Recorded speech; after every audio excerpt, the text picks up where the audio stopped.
Hello my dear students, welcome है आप सभी का आपके अपने यूट्यूब चैनल एलटीएसटी क्लासेस में। तो आई गेस आप सभी बहुत अच्छे हैं और बेहतरीन तरीके से मेरे लाल पढ़ाई कर रहे हैं। तो आज के हम इस सेशन में डिस्कस करेंगे भाई टॉप 5 मोस्ट इंपॉर्टेंट पीवाईक्यूज। ये ऐसे क्वेश्चंस हैं जो कि बार बार पूछे जाते हैं, बट मैं इस बिल्कुल मिथ में आपको नहीं रखूंगा कि इन क्वेश्चंस को करने के बाद आप 80 आउट ऑफ 80 अपने बोर्ड एग्जाम में स्कोर करेंगे, अनटिल अनलेस अगर आपकी एनसीईआरटी आपने अच्छे से नहीं करी है। आपको सबसे पहले अपनी एनसीईआरटी अच्छे से कंप्लीट करनी है। उसमें नंबर ऑफ क्वेश्चंस इतने हैं कि सारे के सारे आपके कॉन्सेप्ट जो हैं उसमें कवर हो चुके हैं। जो एक दो कॉन्सेप्ट्स नहीं है उन क्वेश्चंस में, वो हम अलग से आपको समझाने की पूरी कोशिश करेंगे। तो पहला काम हमारा क्या होगा, हम एनसीईआरटी करेंगे, उसके जस्ट बाद हम फिर पीवाईक्यूज या और extra question sample question paper से या कहीं से भी करने की बात करेंगे। इस चैप्टर के लिए खासकर मैं कह रहा हूं सबसे पहला काम एनसीईआरटी, ठीक है। तो बिना लेट के वो करते हैं भाई स्टार्ट। और ये क्वेश्चन जो है ना बेहद ही इंपॉर्टेंट है, ये आप अभी करते ही आपको पता चल जाएगा। तो भाई फर्स्ट क्वेश्चन जो है इसमें कुछ कॉन्जिक्यूटिव टर्म्स की बात करी गई है। तो जैसे ही आपके बोर्ड एग्जाम में या कहीं पे एग्जाम में हाफ ईयरली या प्री बोर्ड में आपको कॉन्जिक्यूटिव टर्म्स की बात की जाए तो वहां पे एक बात याद रखना, क्या कि अगर 3 कॉन्जिक्यूटिव टर्म्स की बात करें, कितनी 3 कॉन्जिक्यूटिव,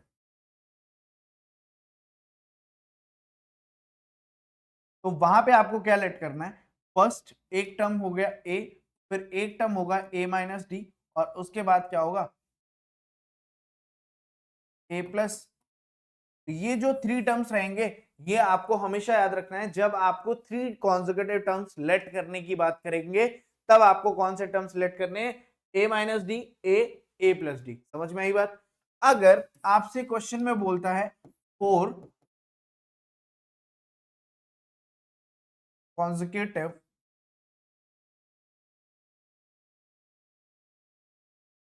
टर्म्स या नंबर्स, आप जो भी लिखना चाहें लिख सकते हैं, जिससे जैसे कि इस क्वेश्चन में पूछा गया तो 4 कॉन्जिक्यूटिव नंबर्स जब लेट करने हैं तो ये नहीं लेट करना है। फिर उस टाइम पे क्या लेट करना है, ए माइनस का 3d कॉमा ए माइनस का डी, फिर ए प्लस का डी एंड ए प्लस का 3d। और आप देखेंगे इनमें अगर इसको first second third fourth term let करते हैं तो जो आप जैसे डी फाइंड करते हैं ना, यहाँ पे फाइंड करोगे तो जो भी डी की वैल्यू आएगी वो हर एक टर्म में क्या आएगी, सेम आएगी। यहां पे भी इसको इससे माइनस करोगे जो डी आएगा वो सेम आएगा, इसको इससे माइनस करोगे जो डी आएगा वो भी क्या आएगा, दोनों ही वैल्यूज क्या होंगी, सेम होंगी। बस समझना क्या है कि जब 3 कॉन्जिक्यूटिव टर्म्स लेट करने की बात करेगा तो ये 3 टर्म्स लेट करेंगे, और जब 4 की बात करेगा तो हम ये 3 टर्म्स, ये 4 टर्म्स क्या करेंगे, लेट करेंगे instead of A plus D, A plus 2d and A plus 3d। इनसे हमारा काम नहीं होगा। समझ में आया? हालांकि ये भी कॉन्जिक्यूटिव टर्म्स हैं क्योंकि इनका भी डिफरेंस क्या है, सेम। अगर सेम डिफरेंस आ रहा है तो हम उन्हें कॉन्जिक्यूटिव टर्म्स बोल सकते हैं ना भाई। समझ में आई बात। तो अब इनको क्या करना है, इरेज कर लेते हैं। ये बात समझ में आई कि नहीं आई, इतनी बात समझ में आ गई। याद रखने वाली बात है ये, भेजे में स्टोर कर लो अच्छे से। फिर हम बात करते हैं इस क्वेश्चन की।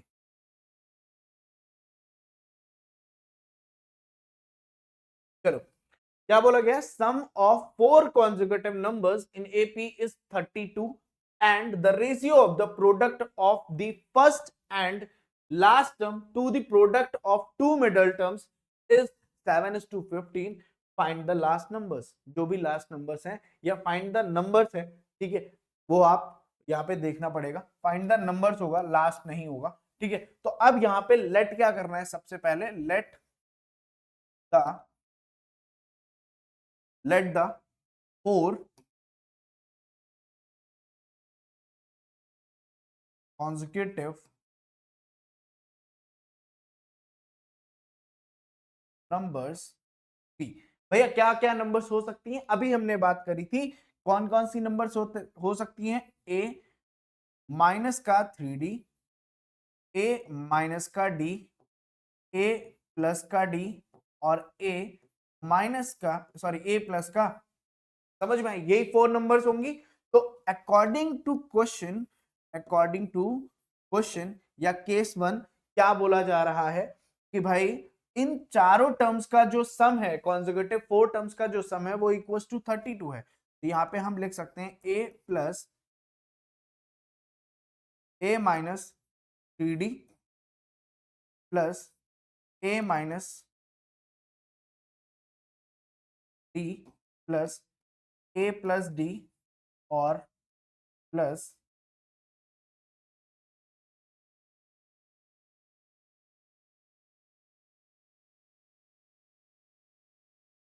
a plus 3d that is equal to 30। यही तो बोला गया, यही बोला गया ना। अब इनको बस क्या करना है, ऐड करना है। देखो प्लस का साइन है बीच में तो कोई साइन चेंज नहीं होगा, तो आप चाहो तो एक बार और फिर से लिख सकते हो, क्योंकि 5 मार्क्स का क्वेश्चन है। a minus 3d plus a minus d plus a plus d और plus a plus 3d that is equal to 30। आप ध्यान से देखोगे ये 3d जो है नेगेटिव 3d से कैंसिल, ये d जो है पॉजिटिव d से कैंसिल, तो हमारे पास सिर्फ और सिर्फ बच रहा है 4a that is equal to 32। यहां से a इज इक्वल टू क्या लिख सकते हैं, 32 अपॉन में 4 कैंसिल करेंगे 8 आएगा, तो a की वैल्यू कितनी होगी मेरे लाल, 8 होगी। बात समझ में आई क्या, बात समझ में आई? a की वैल्यू कितनी आ गई, 8 आ गई। ये बात हो गई भाई, हमारे एक पार्ट आ गया। अब क्या करना है, अब इसमें हमें फाइंड करना है नेक्स्ट केस 2। क्या बोला गया है, केस सेकंड में बोला गया है भाई, बहुत प्यारी बात बोली गई, product of the first and second number two the product of middle numbers. ठीक है, मिडिल टर्म्स ये रखा है, टू मिडिल टर्म्स। ठीक है, तो भाई यहां से हम क्या करते हैं, जो फर्स्ट और लास्ट है उसका प्रोडक्ट करते हैं, a माइनस 3d और a प्लस का 3d अपॉन में a minus D, middle terms की बात कर रहा हूं मैं, a प्लस डी हो जाएगा that is equal to 7 upon. बात समझ में आ रही होगी। अब यहाँ पे आप अगर देखोगे तो ये फॉर्म किसमें है, a minus B and a plus B that is a square minus B square. तो यहाँ पे मैं क्या लिख सकता हूँ, इस वाली नंबर को मैं क्या लिख सकता हूँ, a का स्क्वायर माइनस 3d का स्क्वायर मतलब 9d का स्क्वायर हो जाएगा अपॉन सेम यही चीज यहाँ पे a का स्क्वायर माइनस d का square that is equal to, cross multiply कर लें, बोलो क्रॉस मल्टीप्लाई करें, इधर क्या आने वाला है, 15 का a square minus 135 D square होगा दैट इज इक्वल टू, अब ये वैल्यू 7 के साथ मल्टीप्लाई होंगी तो 7a square minus 7 D square. अगर हम इनका थोड़ा सा पोजीशन क्या कर लें, चेंज कर लें, तो क्या 15a स्क्वायर के साथ ये माइनस का 7a स्क्वायर नहीं आएगा, आप बोलोगे बिल्कुल आ जाएगा। माइनस 135 डी स्क्वायर के साथ में पॉजिटिव 7d स्क्वायर आ जाएगा और लास्ट में बचेगा 0। इतनी बात भी बिल्कुल बेहतरीन तरीके से एंटर हो रही होगी। ठीक है, तो अब यहाँ पे उसी फ्लो में ना हमें करते रहना है और इसका जो आंसर आएगा वो इन दोनों को सब्ट्रैक्ट करने के बाद आएगा 8a स्क्वायर माइनस, इन दोनों को सब्ट्रैक्ट करना पड़ेगा, सब्ट्रैक्ट करके माइनस का 128 डी स्क्वायर आएगा लाल, और ये इक्वल्स टू 0 हो जाएगा। कोई दिक्कत यहां तक नहीं होनी चाहिए। अगर नहीं है तो भाई क्या करना है अपने को, a की वैल्यू तो है ना अपने पास, पटक देते हैं इसके अंदर, क्या आएगा 8 का स्क्वायर माइनस, अब इस माइनस को ना पहले ही उधर भेज देते हैं, 128 डी स्क्वायर हो जाएगा। क्या कोई दिक्कत, क्या कोई दिक्कत? अब अपने नए पेज में आते हैं और नया थोड़ा सा भौकाल दिखाते हैं। 8 और 8 का स्क्वायर जो है वो इक्वल है 128 डी स्क्वायर के। क्या कहते हो जनता जनार्दन, सही लिख रहा हूं ना, चल रही है ना बात, इतनी बात भेजे के अंदर चल रही है।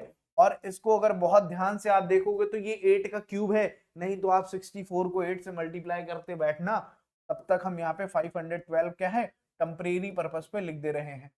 128 डी स्क्वायर रहेगा मेरे बच्चे यहाँ पे, तो 1 डी स्क्वायर को पकड़ लो उधर, 188 को धक्का मार दो तुरंत नीचे की तरफ, तो ये आके यहाँ पे हो जाएगा 128 is equal to D square.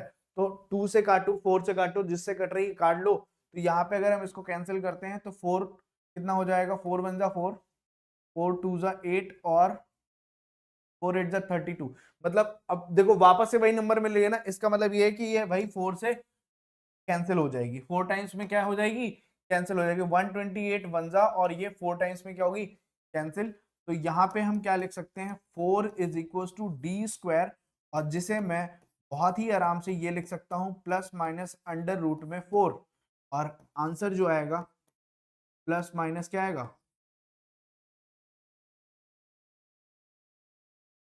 तो अब जो है ए की वैल्यू तो 8 थी, डी की वैल्यू हमारे पास 2 आ गई है, समझ रहे हो मेरी बात को, तो डी की वैल्यू 2 है, तो उस डी की वैल्यू को क्या करना पड़ेगा, एक बार अलग एक बार अलग, मतलब इफ वाला केस बनेगा, if D is equal to क्या है, +2 है, तो हमारे पास जो नंबर्स हैं, जो हमारी नंबर्स हैं वो क्या होंगी, तो नंबर्स को एक बार आप यहां पे लिख लो, ए माइनस का 3D था, फिर ए माइनस का डी था, फिर ए प्लस का डी था, फिर ए माइनस सॉरी प्लस का 3D था, ठीक है। वैल्यूज पुट करते हैं, ए की वैल्यू भी यहां पे आई थी ना, ए इज इक्वल टू कितना था, 8, तो अब ए की वैल्यू भी है, ए की वैल्यू कितनी है, 8, तो यहां पे जब ए की वैल्यू 8 रखोगे, 3 इंटू 2 करोगे 6, आंसर क्या आएगा 2, एक बार इसको लिख भी लेते हैं, कोई दिक्कत नहीं है, 8 माइनस 3 इंटू 2 कॉमा 8 माइनस 2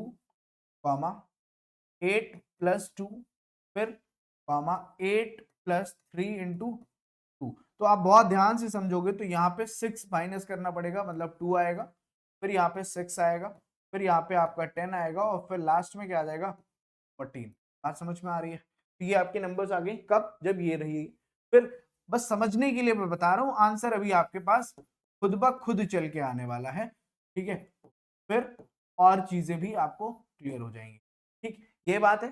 फिर अगर डी क्या लेते हैं, -2 ले लेते हैं, क्लियर, उस केस में क्या होगा हमारे पास, उस केस में भी सेम चीज रहेगी, भाई नंबर तो हमारी a-3d ही है, फिर a-d ही है, फिर a प्लस डी है, साथ में a प्लस 3d है, तो अगेन हम क्या करेंगे, a के प्लेस पे 8 -3 इंटू -2 करेंगे, इस बार 8 माइनस और माइनस का 2 करेंगे, फिर 8 प्लस माइनस का 2, फिर 8 प्लस 3 माइनस का 2, तो अब यहां से इसको सॉल्व करने पे क्या आएगा, ये माइनस माइनस प्लस हो जाएगा, 14 आ जाएगा, फिर ये माइनस माइनस ये भी प्लस हो जाएगा, 10 हो जाएगा, फिर ये माइनस हो जाएगा और वो भी माइनस होके क्या आएगा, नंबर्स ध्यान से देखो भाई, नंबर देखो वही है, रिलेशन भी, बात समझ में, ये आपका क्या होगा, मजेदार क्वेश्चन था ये। अब क्वेश्चन मजेदार क्यों नहीं हुआ भाई, क्वेश्चन मजेदार होने का मतलब ये है कि अगर 5 मार्क्स का क्वेश्चन 2 इयर्स में आ चुका है, और भी पीछे कई इयर्स में आया हुआ क्वेश्चन है, ठीक है, तो मजेदार तो होना है। अब इसका मतलब ये नहीं, अब रेशियो इसमें चेंज हो सकता है, प्रोडक्ट चेंज हो सकता है, कुछ और रिलेशन देके आपसे पूछ सकता है, तो भाई उसके लिए आपको प्रिपेयर होना पड़ेगा।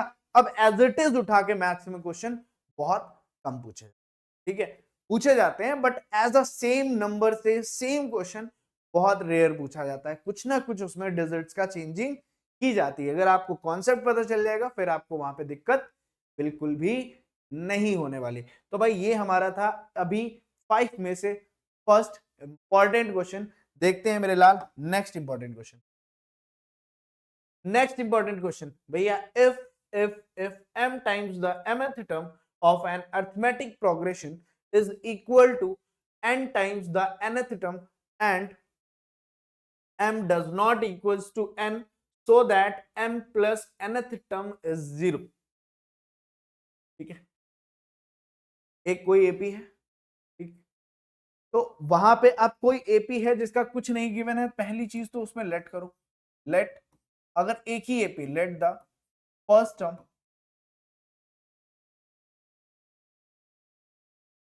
Of NAP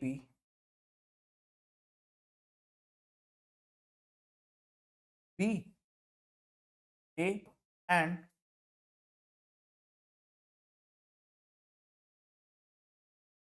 common difference B, normal सी चीज है जो हमें लिख लेनी। क्या शो करना है वो भी लिख लेते हैं।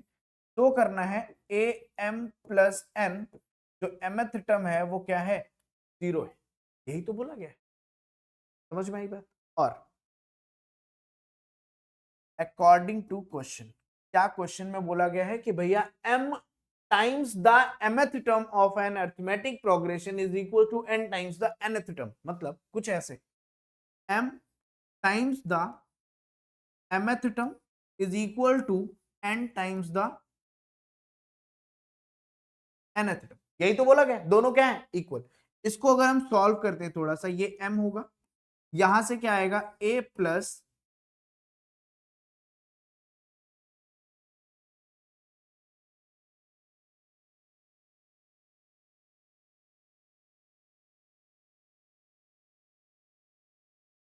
ये m, ये a प्लस m माइनस 1, और जहां पे n है वहां पे हमें m रख देना है, that's it.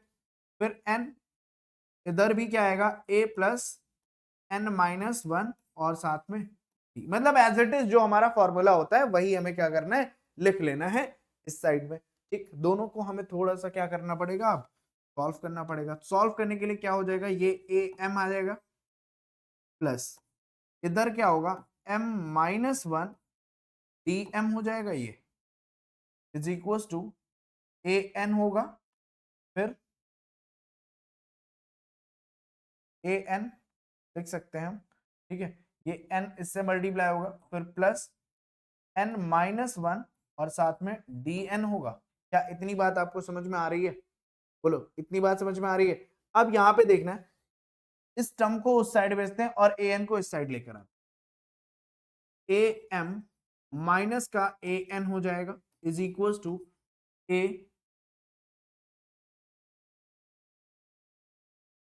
N minus 1 D N, और इस साइड से minus m minus 1 D M, ये बचेगा।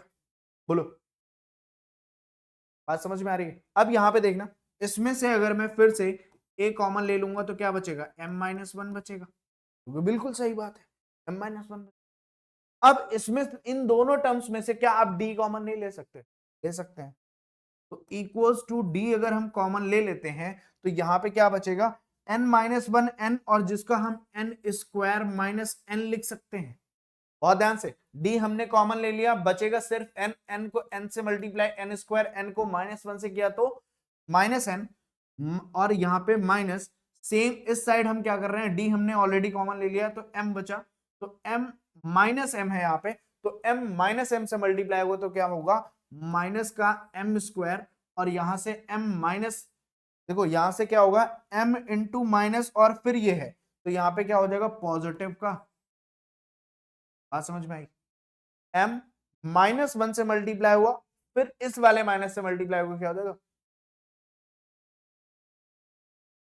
अब कोई बात नहीं, ये a, फिर m माइनस n, फिर ये d भी रहेगा, ये भी कोई दिक्कत नहीं है। अब इन दोनों में देखना है, ये n स्क्वायर लिखा है, ये m स्क्वायर लिखा है, दोनों को थोड़ा सा हमें क्या करना है, चेंज कर लेना है। साथ में लिख लो n square minus m square, अभी जस्ट पहले वाले क्वेश्चन में क्या था, a प्लस बी और a माइनस बी होता है। तो मैं ध्यान से देखना, इन दोनों टर्म्स को क्या मैं ये लिख सकता हूं, n माइनस का m, n प्लस का m, बचेगा आपके पास क्या, प्लस m माइनस n। बात समझ में आ रही है, क्या इतनी बात समझ में आ रही है, इतनी बात समझ में आ रही है कि नहीं। अब यहां पे अगर क्या होता, m माइनस n एक और होता, तो m माइनस 1 मैं कॉमन ले सकता था, ठीक है। नहीं है तो बनाया जाएगा, बनाया जाएगा, छोड़ा किसी को किसी हाल में नहीं जाएगा, क्योंकि छोड़ने से कोई बात बनती नहीं है। तो अब यहां पे मैं क्या लिख सकता हूं, a m माइनस का n, ये एज इट इज लिखते हैं अभी, ठीक है, इक्वल्स टू d को भी एज इट इज लिखते हैं, और यहां पे इसमें थोड़ा सा आप खेला करेंगे। खेला क्या करेंगे, अगर थोड़ी देर के लिए बस आपको क्या करना है, क्या करना है, किसको कॉमन ले सकते हैं, हमें m को पॉजिटिव, अब इन दोनों टर्म्स में देखना, इसमें अगर माइनस में कॉमन ले लेता हूं, एक माइनस यहां लिख लेता हूं, माइनस कॉमन लिया इस टर्म में, मतलब जो माइनस में है वो प्लस हो जाएगा, जो प्लस में है वो माइनस हो जाएगा, मतलब क्या m माइनस एन हो जाएगा। फिर बच क्या रहा है, दूसरा वाला टर्म भी यहां पे लिख लो, n प्लस एम, और फिर उसके बाद प्लस m माइनस एन, और ये बताओ, ये लिख लोगे, बहुत ध्यान से देखोगे, ये और ये अब कॉमन मिल रहा है, तो यहां से अगर मैं ध्यान से देखूं d, यहां पे अभी मुझे लिखने की जरूरत है कि ये मुझे कॉमन लेना है, तो ये बाहर आ जाएगा m माइनस का n। अब ब्रैकेट के अंदर क्या बच रहा है, ब्रैकेट के अंदर बच रहा है माइनस n प्लस m और प्लस 1, क्योंकि ये टर्म क्या किया हमने, कॉमन ले लिया। इधर आपके पास क्या है, a m माइनस का n, इसको और इसको आप अब क्या कर सकते हो, कैंसिल आउट। बोलो, बात समझ में, a इज इक्वल टू क्या बचेगा, d minus n plus m plus का, अब क्या कर सकते हैं, इसको और कुछ कर सकते हैं भाई, और कुछ कर सकते हैं। अच्छा, इस माइनस को अगर यहां मैं लिख लूं, क्या कोई दिक्कत इसके साथ, तो अब इसमें मैं इतना तो कर ही सकता हूं, या इतना भी नहीं कर सकता हूं, तो एक काम कर सकता हूं, ये माइनस में पूरा टर्म है ना हमारे पास, इसको इस साइड लेकर आओगे, ये क्या हो जाएगा, a plus N plus M, इसको n प्लस एम को हम क्या लिख सकते हैं, m प्लस एन भी तो लिख सकते हैं, ठीक। और ये वाला जो टर्म आएगा, ये क्या हो गया था, माइनस का, इज इक्वल टू क्या हो गया, और साथ में क्या था, ये पूरा टर्म इस साइड आया हमारा, क्या हो जाएगा, प्लस एन माइनस वन, क्या ब्रैकेट में, ठीक, समझ में आई बात। फिर यहां से आप अगर ध्यान से देखते हो, ये वाला जो पार्ट है, ये क्या लिखा हुआ है, a m प्लस एन और दैट इज इक्वल टू 0, यहाँ पे आप सिंपली आपको क्या लिख देना, हैंस। बात समझ में आई, बात समझ में आई, क्लियर। तो अब भाई अगर n की प्लेस पे क्या है, m प्लस वन, तो यहाँ पे देखो n की प्लेस पे वही तो लिखा है हमने, m प्लस n, समझ में आई बात, डन डन डन डन। बताओ, तो अब ये क्वेश्चन भी आपका कितने मार्क्स का है भाई, 5 मार्क्स का, 2019-2024 का बोर्ड एग्जाम का क्वेश्चन, ठीक है। तो ऐसे क्वेश्चंस हैं जो बहुत ही बेहतरीन है, जो आपके एनसीईआरटी बुक में अभी तक नहीं थे, एनसीईआरटी बुक में नहीं है बट बोर्ड एग्जाम में आते हैं, तो आपको इन क्वेश्चंस की भी प्रैक्टिस आपको साथ में करनी है अच्छे से, ठीक है। नेक्स्ट क्वेश्चन जो है वो क्या होने वाला है भाई, नेक्स्ट क्वेश्चन में बोला गया है, how many terms are there in AP whose first term and fifth term is -14 and 2 respectively and the last term is 62। मतलब जो गिवन है, इस क्वेश्चन में अगर मैं समझाने की बात करता हूं, जो गिवन है वो लिख लेते हैं। फर्स्ट टर्म बोला गया है, मतलब a की वैल्यू कितनी है, -14 है, और फिर आपसे बोला गया फिफ्थ टर्म मतलब a5 जो है वो कितना गिवन है, 2, और ए एन बोल सकते हैं, एल भी बोल सकते हैं, और ये हमारा है 62। आपसे पूछा गया हाउ मेनी टर्म्स, मतलब एन की वैल्यू बतानी है। लो भाई, यहाँ पे a5 को आप क्या लिख सकते हैं, a5 को हम लिख सकते हैं a प्लस 4d, तो a5 की वैल्यू कितनी है 2, a की वैल्यू कितनी है -14 और प्लस 4d, -14 इस साइड आ जाएगा, कोई दिक्कत, तो 2 प्लस का क्या हो जाएगा 14 इस साइड आएगा, +14 that is equal to 4d, दोनों को प्लस कर लेंगे, आंसर आएगा 16 डिवाइड में 4 that is equal to d, cancel किया, आंसर आया 4।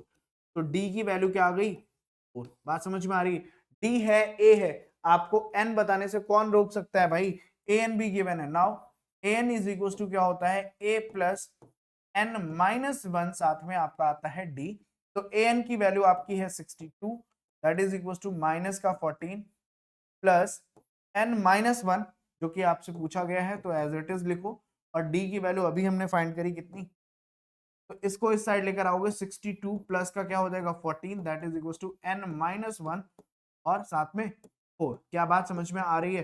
बिल्कुल आ रही होगी। और दोनों को प्लस करने पे आ जाएगा 76 और यहां से डिवाइड में आएगा 4, दैट इज n माइनस 1। इसको इससे कैंसिल करेंगे, कितना आएगा 4 1 जा 4 और 4 9 जा 36, ठीक है 19। तो मेरे लाल यहाँ पे 19 और ये -1 इस साइड आएगा +1, that is equal N. N की वैल्यू आ जाएगी, आपसे जो क्वेश्चन में पूछा गया था आप देयरफॉर करके लिख सकते हैं, therefore the total number of terms is. समझ में आई बात? क्या इतनी बात समझ में आ रही है? टोटल नंबर ऑफ टर्म्स पूछा गया है। हाँ, टोटल नंबर ऑफ टर्म्स है दिस। समझ में आई बात? और ये जो क्वेश्चन है ये 3 मार्क्स का क्वेश्चन सीबीएसई 2023 में पूछा गया, समझ रहे हो? ठीक है, तो अभी जो है ना इस टाइप के भी क्वेश्चंस आपको प्रैक्टिस करने की जरूरत है।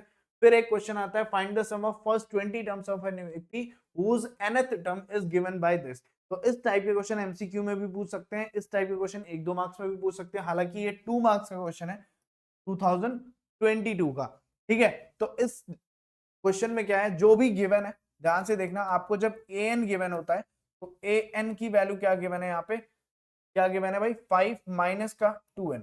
तो यहाँ पे क्या करना है, n की जब भी हम वैल्यू चेंज करते जाएंगे हमें a1 a2 मिल जाएगा। तो फर्स्टली क्या करेंगे, a1 जो होगा वो क्या होगा, a1 इज इक्वल टू, 2 बार लिख दिया मैंने a1,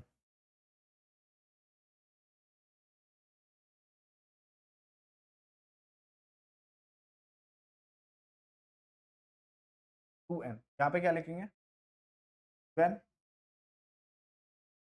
n is equal to 1।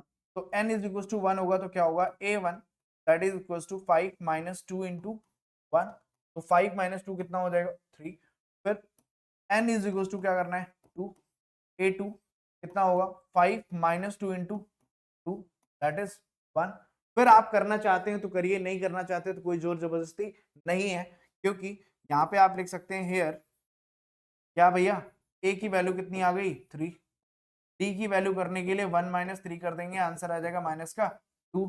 जो आपसे पूछा गया वो हम आप क्या कर सकते हैं, एन की वैल्यू आपसे क्वेश्चन में गिवन है एन इज इक्वल टू 20, मतलब 20 टर्म्स तक आपको क्या करना है, सम फाइंड करना है। तो अगर आप 20th टर्म भी फाइंड कर लेते हैं तो भी कोई दिक्कत नहीं है, हालांकि हम एस एन के फॉर्मूले से ही करेंगे by using S N is equal to N upon 2 in bracket 2a plus n minus 1 और साथ में क्या होगा d। तो s क्या बोला गया है, एस एन, s कितना है 20 अपॉन 2 ब्रैकेट में 2 इंटू a की वैल्यू कितनी है 3 प्लस 19 इंटू डी की वैल्यू आई है माइनस का, ये 10 हो जाएगा, ब्रैकेट में 6 प्लस 19 टू जा माइनस का 38 हो जाएगा। तो यहाँ पे प्लस की जगह पे हम डायरेक्ट ही क्या लिख सकते हैं, -38। तो इन दोनों को माइनस कर लो, माइनस करेंगे तो 32 आ जाएगा, 32 को 10 से मल्टीप्लाई करेंगे 320 आएगा। और ये आपका क्या हो जाएगा, एक सेकेंड, नेगेटिव का 32 आएगा तो नेगेटिव का आएगा यहाँ पे क्या 320। सम जो आएगा S20, सम ऑफ 20 टर्म्स जो होगा वो क्या होने वाला है, नेगेटिव का 320। समझ में आई बात? बात समझ में आ गई अगर, तो हम फटाफट से एक और क्वेश्चन है इसका बढ़िया सा प्यारा सा, वो देख लेते हैं। और ये क्वेश्चन भी मतलब अच्छे लेवल पे कई बार पूछा जा चुका है एमसीक्यू में, ठीक है। क्या बोला गया है, find the middle term of this AP. Middle term, middle term, middle term, term बात कर रहे हैं, मतलब क्या पता करना है मुझे, पहले तो एन पता करना है। तो सबसे पहली चीज जो मैं इंपॉर्टेंट आपके लिए वो बाद में बताऊंगा, here a is equal to कितना है भाई, आप बोलोगे 7, d इज इक्वल टू कितना है 13 minus 7 that is equal to 5, नहीं बना ले,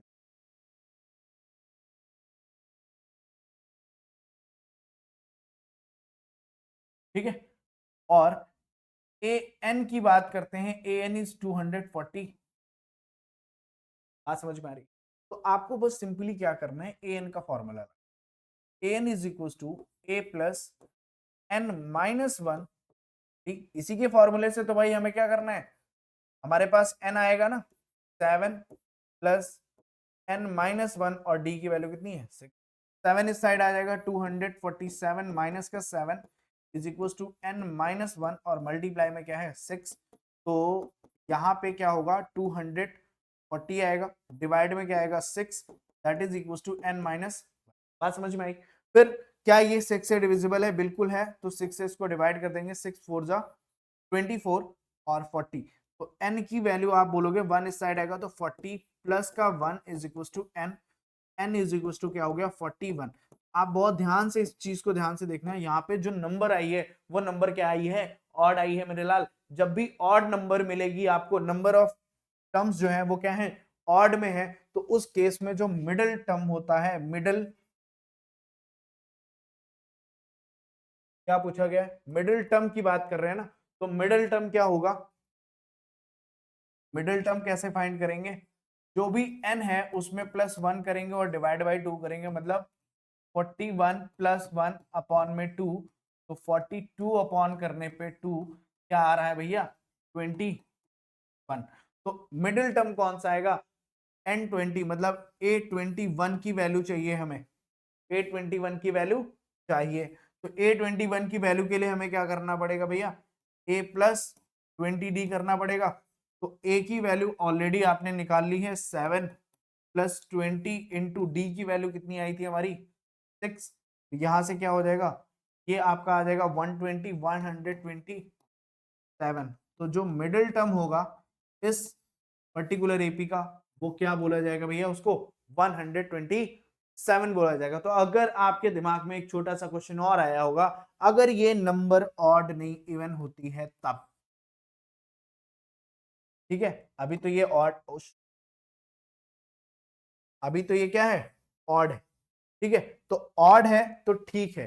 फॉर इवन यहाँ पे छोटा सा बॉक्स बना के लिख देते हैं, फॉर इवन, अगर इवन होगी तब क्या होगा n अपॉन टूवेथ टर्म। ठीक, बात समझ में आ गई, n अपॉन टूवेथ टर्म जो है वो क्या होगा मिडिल टर्म होगा। बात समझ में आ रही है, बात समझ में आ रही है। तो ये हमारे थे top 5 most important PYQs. I think ये आपके लिए बहुत ही हेल्पफुल होंगे।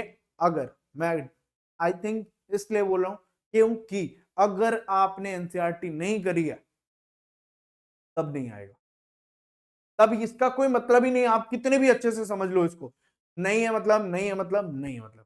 मतलब कब है, मतलब तब है जब आपकी एनसीईआरटी क्या होगी कंप्लीट होगी, फिर उसके बाद आप इन क्वेश्चंस को देखोगे तो वहां पे जो कॉन्सेप्ट है ना वो आपके एकदम तगड़े से क्लियर होंगे। समझ में आई बात? ठीक है, तो अब जो है हमारा पीवाईक्यूज हो गया, इसकी पीडीएफ जो है वो कहां पे मिलेगी आपको, टेलीग्राम ग्रुप में मिलेगी, लिंक डिस्क्रिप्शन में जाके ज्वाइन कर लो। पीडीएफ आज से कल 1-2 दिन में आपको प्रोवाइड कर दी जाएगी, NCERT solution plus top 5 PYQs की। और अब जो नेक्स्ट हमारा अपकमिंग वीडियो है वो किस पे होगा, ट्रिग्नोमेट्री इंट्रोडक्शन पे।